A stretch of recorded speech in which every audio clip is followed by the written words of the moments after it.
Good morning. Good morning. I am Mr. J, and I always start my classes off with a corny dad joke. However, I don't really have one written down, but I wanted to share something funny I saw somebody post the other day on social media. I don't know if anybody's familiar with that show years ago. It's called Fear Factor, and people had to do certain things they feared the most that were almost impossible for them to win money. And somebody posted on social media the other day. Um, a Fear Factor meme, and it was for your next challenge, you have to wash, dry, and put away your clothes all in one day. And I had to laugh because I don't know about you guys, but it takes me a half an hour to wash, an hour to dry, and 7 to 10 business days to put away. And by that time, I need more laundry's done. Anyway, okay, if you can take 2 deep breaths with me, in through the nose, out through the mouth. Awesome, awesome, awesome. And out. And one more time. Okay, and out. So let me just get right into this. Child abuse is one of the most horrific and traumatizing events a human can endure in life. There are endless books about trauma, what it is, and how to help survivors as they grow into adults. In recent years, abuse has been exposed in the media and news and overall more accepted as a society.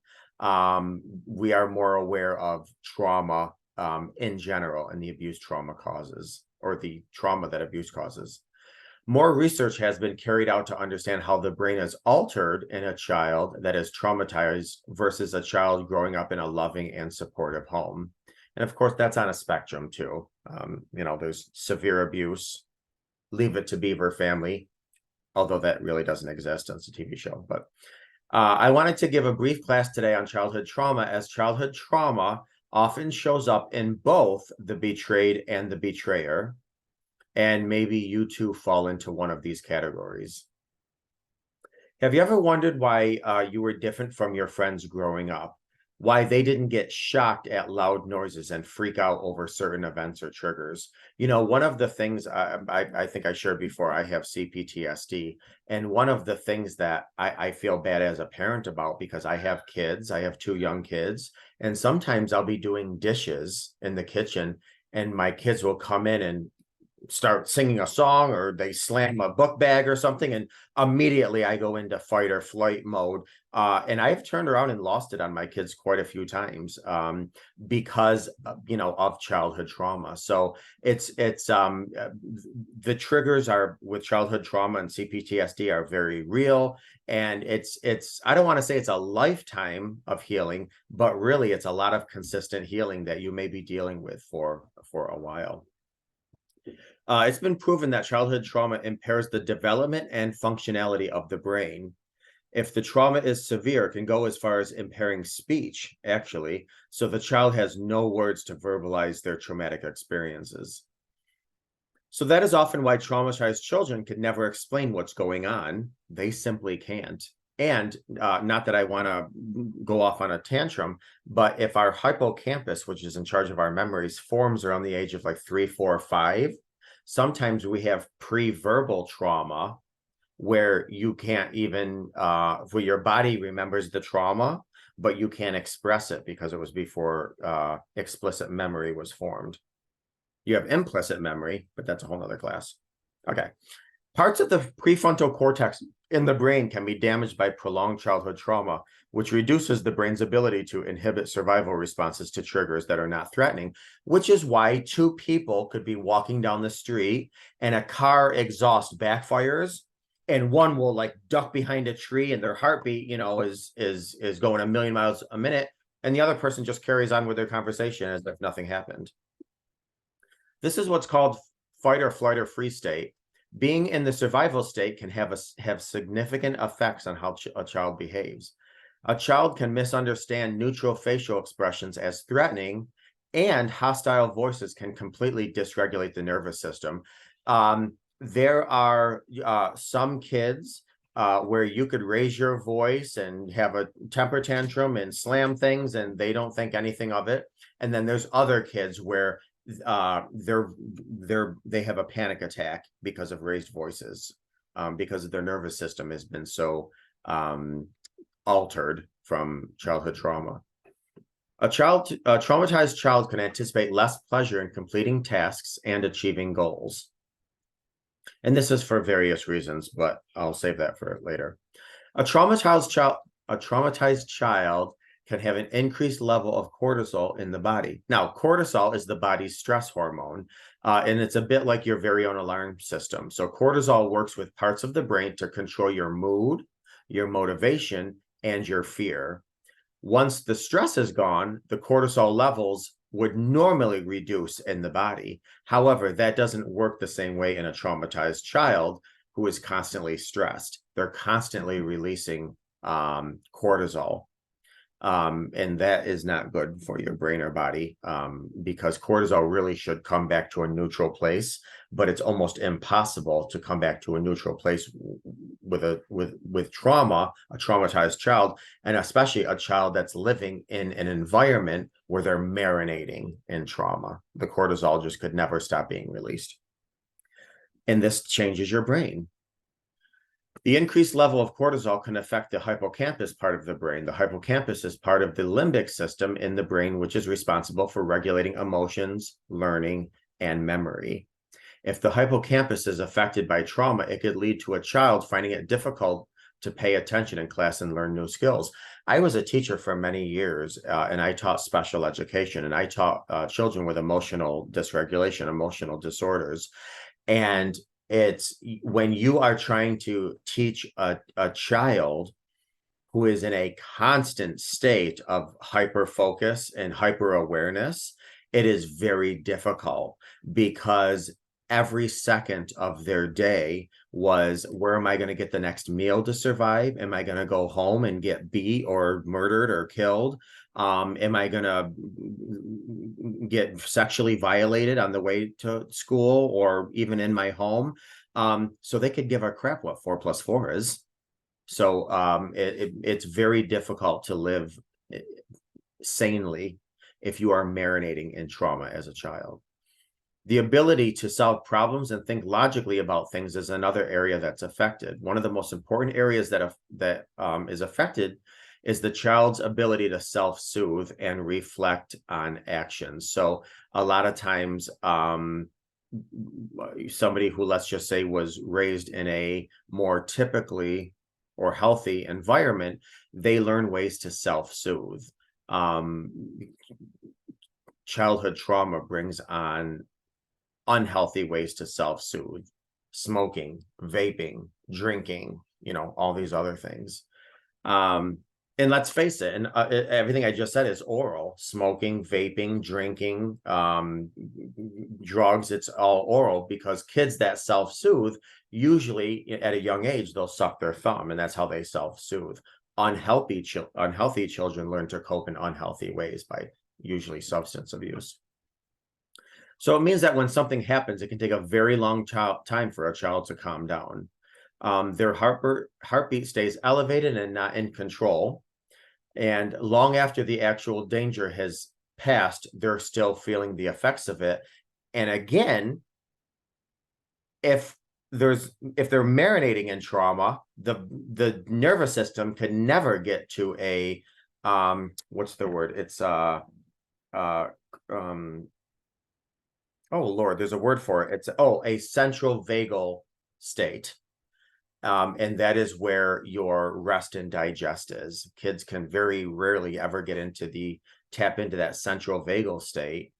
I think it's called central vagal state, where it's the rest and digest, because they're always in a state of alarm. And so even if their nervous system does want to kind of like calm down, they can't, because they're in a constant state of hyper vigilance. And then usually, even if you do happen to calm yourself, then the next set of trauma comes, whether it's your parents doing whatever, your home environment doing whatever. When I was teaching school, I remember one of my kids came into class, and he was acting very, very atypical, and he wasn't paying attention. He wasn't listening. And I finally brought him out of the class, and I had a conversation with him. And he told me that the night before class, he was attending his brother's funeral. And as he walked out of the funeral, there was a drive-by shooting and his other brother got shot and died. Now, it would have been nice if the parents would have called me and told me this, but that's a whole nother subject. So this is what I'm saying. Like, I'm trying to teach this kid what rhymes with apple, and he just saw two of his brothers getting murdered. So, it has a lot of effect on the nervous system where you can't be open to life's pleasures, life's activities. You're very numb in a lot of ways. All right. Therefore, the trauma can carry in the form of inconsolable crying, temper tantrum, screaming, and hyperactivity. And Lord knows I saw a lot of that when I taught school. And a lot of shutting down. Kids will often, anybody, even adults, if we're traumatized, we put on this armor of dissociation or shutting down. And a lot of kids just shut down. If you suffered from severe and prolonged trauma, the prefrontal cortex in the brain may not physically develop to its normal size. The prefrontal cortex of the brain is responsible for functions like coordinating and adjusting behavior and controlling impulses. This is a contributing factor maybe to why some people do act out impulsively because of childhood trauma. So I don't want to use this as an excuse. Once you're an adult, you know better. But there are parts of the brain that are seriously not developed enough to control your impulses. And so when an impulse comes, you don't have the control to refrain from those impulses. It's just, it's a reaction that's just as big as if somebody were to cut you off in traffic, you slamming on your brakes. So this leads to the survival growing up to be hypersensitive, unable to calm down easily after being triggered, and regulating emotions. The survival also lives with high levels of fear and anxiety, and this can go to the person who's betrayed. It's like if you're always in a constant state of who's going to hurt me next, who's going to leave me next, who's going to abandon me next, who's going to hurt me next, who's going to neglect me next, you're living in a constant fear and anxiety. And if you are that person and you never did the healing necessary to get out of that state, then you discover a betrayal from your spouse, that's going to hurt you at a guttural core level, and wake up a sleeping giant that you never dealt with as a child. To understand how trauma affects a developing brain, we must first understand what parts actually do. So the brain has a part called the limbic system. It is part of our brain that's responsible for our emotional reaction to memories stored in the limbic systems by our senses, which, side note, is why oftentimes certain sights, sounds, and smells can set off a cascade of emotions because they are linked to our memories, and our memories in trauma are linked to certain feelings then. So like for instance, if let's just say you pass a store and it has the name Pamela's and your spouse was with somebody named Pamela, passing the store to the average person means nothing. Pamela means nothing, but because there's that stored trauma around that Pamela, that sight is going to set off a cascade of emotions in our hippocampus that were all conjoined into that memory of emotions. I hope I'm doing this justice explaining, and I apologize if not. All right, the amygdala is responsible for fear, threat, and danger. It is the storage of the emotional parts of our memories. Trauma sends the amygdala into overdrive and makes it overactive. Which is why I say when our amygdala is engaged, really one of the first things to do is try to overwhelm the amygdala with engaging our frontal cortex. And one of the ways we can do that, because that's the logic part of our brain, is to start throwing out some math facts. Really, 7 plus 7 is 14, 14 minus 4 is 10, 10 times 10 is 100, because now you're engaging the logic part of your brain, the prefrontal cortex, and really trying to calm the amygdala. Once the amygdala is hijacked, it's like, you're a puppeteer to your feelings and past emotions and things like that. The child becomes stuck on full alert, and that can cause fear and anxiety to remain. It makes the body shut down and the child feel numb, empty, and dissociated. The child lives in what people call a brain mind fog, which leads to a child feeling constantly exhausted for no reason. And this even happens into adulthood. How many times, for those of you watching now or in the future, right after any type of discovery or realization of how much trauma or betrayal actually was real, there's times you can sleep for 14 hours, get up, make breakfast, eat, and you're ready to go back to bed. You're just exhausted. It's because your mind, body, soul, brain are on hyperdrive to heal and to notice and to correct, and your body just is working overtime, and you're just tired doing the very little activity during the day. They become tongue-tied and find it difficult to speak. When the amygdala does go into what's called the hijack state, it causes an intentional emotional response. The child has no control over his or her emotions. This is called emotional dysregulation. The amygdala has taken over the brain and all other functions. When the amygdala is engaged, nothing else matters. Nothing else matters. It doesn't matter what's going on around you, inside you, in the future. The amygdala just talks about safety now, which is why, you know, if you're running through a forest and all of a sudden you encounter a bobcat and it's growling and it's looking at you, you're not thinking of your grocery list when you get home. Immediately, everything is focused on fight, flight, fear, you know, fawn, yada, yada. All right. The hippocampus is part of the brain that is responsible for long-term storage of memories. It's underdeveloped in size for a trauma survival. What's interesting about this is not only does our brain shut down in trauma in certain ways, but the hippocampus, which is one of the things it's in charge of, is recording time and location. A lot of times when you talk to either children or adults, and they go back to that time that they were traumatized, or D-Day or betrayal or whatever it was, a lot of their memories are foggy. A lot of their memories are foggy. I know for myself, sometimes I'll talk and I'll be like, well, I think that happened when I was 8. And I'm like, no, I was 12. I was 12. No, wait a minute. I must have been 6. You know, so I mean, that's just the reality of things. The thalamus is part of the limbic system that assesses all incoming sensory data and sends them to the appropriate higher region of the brain for analysis. In a traumatized child, this will lead to memories being fragmented and overloaded and eliminates the reasoning part of the brain. The memories are stored without awareness, and so they become unconscious memories. I might get on that a little bit more later.